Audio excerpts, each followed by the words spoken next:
फैसल वाडा साहब ने बयान दिया है, ये बयान बहुत इम्पॉर्टेंट है। मैं ये बयान आपको सुनाना चाहूँगा, लेकिन फैसल वाडा साहब ने पहले एक बात की शहबाज शरीफ के बारे में। उन्होंने कहा कि मैं ये नहीं कह रहा कि किसी को माफ़ कर दे, लेकिन ये हमारे घर का मामला है। 9 मई को बाद में देख लेंगे। शहबाज शरीफ के पास लीडर होने, स्टेट्समैन होने का मौका है और पीटीआई समेत तमाम पार्टीज को एक जगह बिठाएं, एपीसी बुलाएं। ये फैसल वाडा ने कहा। देखें, ये जो मौका है ना स्टेटमेंट बनने का या लीडर बनने का, ये शहबाज शरीफ ने, नवाज शरीफ ने, इन सारों ने ज़ाया कर दिया। ये मौका इनके पास 8 फरवरी 2024 को था, जब ये एस्टेब्लिशमेंट के पैरों में बैठ के रात के वक्त इनको बुलाया गया और इन्होंने एस्टेब्लिशमेंट के पैरों में बैठ के अपने गलों में पट्टे डाल लिए और लास्टिक की शलवारें पहन ली बकौल मुतीउल्लाह जान साहब के।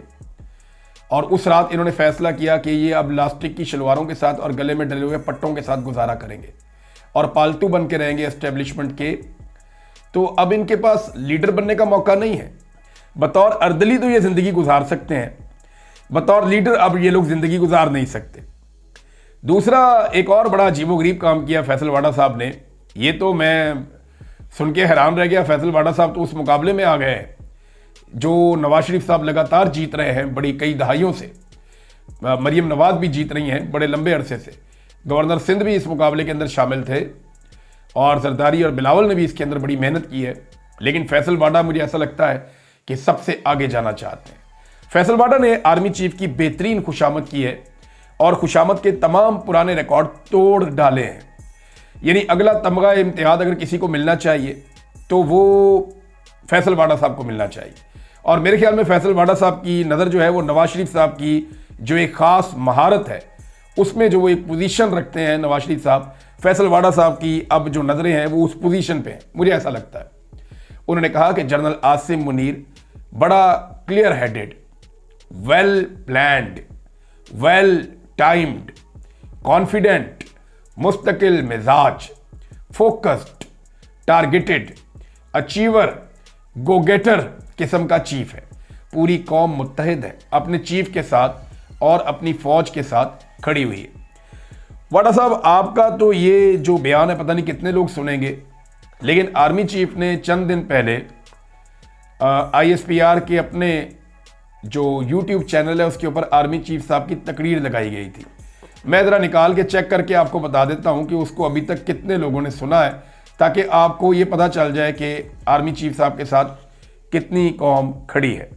लेकिन नादरीन, आप भी सुन लें, फैसल वाडा साहब भी देख लें कि 12 दिन पहले आर्मी चीफ साहब ने खिताब किया था ओवरसीज़ पाकिस्तानियों से। 12 दिन पहले ये वीडियो लगाई गई, ISPR ने खुद लगाई और ये वीडियो जो है वो 8 मिनट और 39 सेकंड की है। 12 दिन के अंदर 33,000 पाकिस्तानियों ने इस वीडियो को देखा है। 33,000, 25 करोड़ के मुल्क में 33,000 पाकिस्तानियों ने इस वीडियो को देखा है। इमरान खान की सिर्फ एक झलक गुजार दें आप कहीं से और एक वीडियो डाल दें इसी ISPR के चैनल पे। अगर लोग नहीं देखते तो फिर भी इस पे ही डालें आप, फिर आप देखें कि कितने करोड़ व्यूज आते हैं।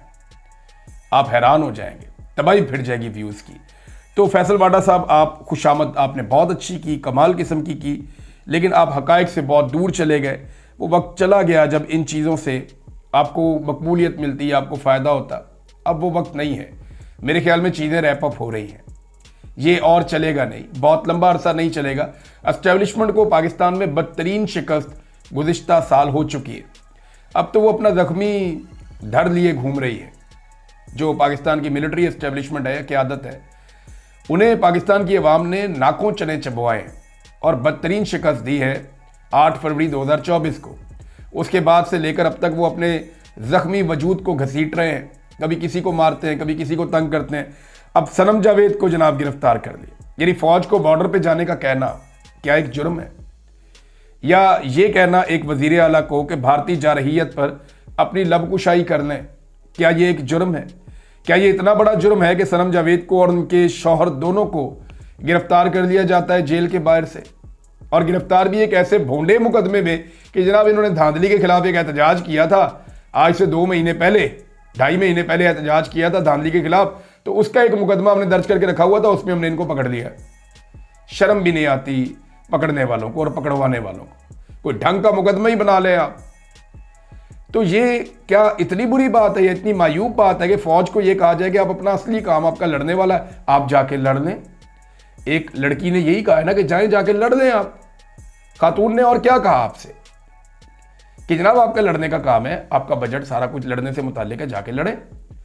और दूसरा एक वज़ीर आला को कहा कि आपको दावा है आपका कि आप लीडर हैं, तो ज़रा आप लब कुशाई करें इंडिया के खिलाफ, मोदी के खिलाफ। आप उसको अपने घर में तो बुला लेते हैं, लेकिन अब वो धमकियां दे रहा है तो उसके बारे में भी कोई ज़बान खोलें, कोई बात करें। तो उस पर उठा के उसको अंदर डाल दिया। अंदाज़ा करें अब आप। नाज़रीन, शरीफों का एक बहुत बड़ा झूठ बेनकाब हो गया है। ये फैमिली जो है ना, अगर झूठों के सर पे सींग होते ना तो ये खानदान 12 सिंगा होता, जितने झूठ ये लोग बोलते हैं। अब मोहम्मद ज़ुबैर साहब PMLN के बड़े ख़ास आदमी, उनकी तरफ से ये साबिक आर्मी चीफ से मुज़ाकरात भी करते रहे जब उनका बहुत बुरा वक्त था।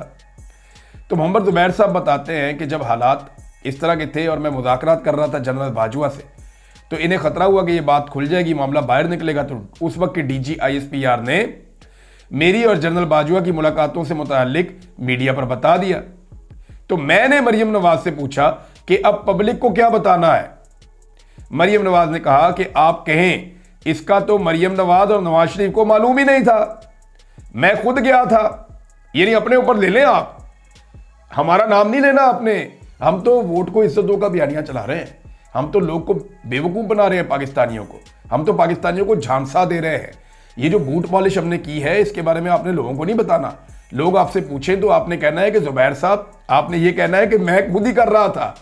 इस पे नवाज शरीफ और मरियम नवाज को पता भी नहीं। अंदाजा करें कितने बड़े फ्रॉडिये हैं ये बाप बेटी। ये नहीं, खुद उस बंदे को लगाया कि जाके आर्मी चीफ से मिलो, उससे मुज़ाकरात करो, उससे ये बातें करो। जब वो बंदा पकड़ा गया तो उसे कह रहे हैं कि अब तुम ये अपने ऊपर इल्जाम ले लो, मेरा और मेरे बाप का आप नाम ना लेना। और बाद में जनाब एक मीटिंग के अंदर शहबाज शरीफ साहब के कहने पे एहसन इकबाल ने उसी मोहम्मद ज़ुबैर को शोकाज नोटिस भी कर दिया कि जनाब आप क्यों जाके फौज से मिले। आप अंदाजा कीजिए, हैरत नहीं होती? मुझे तो नहीं होती, क्योंकि मुझे तो पता है ये झूठ बोलते हैं, मुझे तो पता है ये फ्रॉड करते हैं। जो काम अच्छा होगा ये कहेंगे जी हमने किया है, जो बुरा हो जाए दूसरे के खाते में डालते हैं। तो ये वही कार्रवाई है जो इन्होंने मोहम्मद ज़ुबैर साहब के साथ भी की।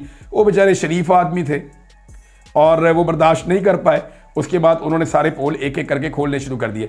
नादरीन, जो विल्सन सुबह उठा अमेरिका में, और सुबह सुबह उठते ही उसने फिर से इमरान खान साहब को आज़ाद करवाने के लिए ट्वीट कर दिया। और वो अब तुला हुआ है कि वो अपना बिल पास करवाएगा, पाकिस्तान डेमोक्रेसी एक्ट। क्या वो करवा पाएगा? तो मेरी नज़र में बहुत मुश्किल है। अब ये मुश्किल होता चला जा रहा है, ख़ास तौर पे जब से ट्रंप की जो गवर्नमेंट है उसके कुछ ताल्लुकात थोड़े बहुत पाकिस्तान की हुकूमत के साथ आगे बढ़े हैं और इन्होंने उनको मादनियात ऑफ़र की हैं, कुछ और चीज़ें पाकिस्तान ने उन्हें ऑफ़र की हैं अमेरिकन को कि जो खिदमतें हम करने के लिए तैयार हैं। तो ऐसी सूरत में मुझे मुश्किल लगता है कि ये बिल पास होगा।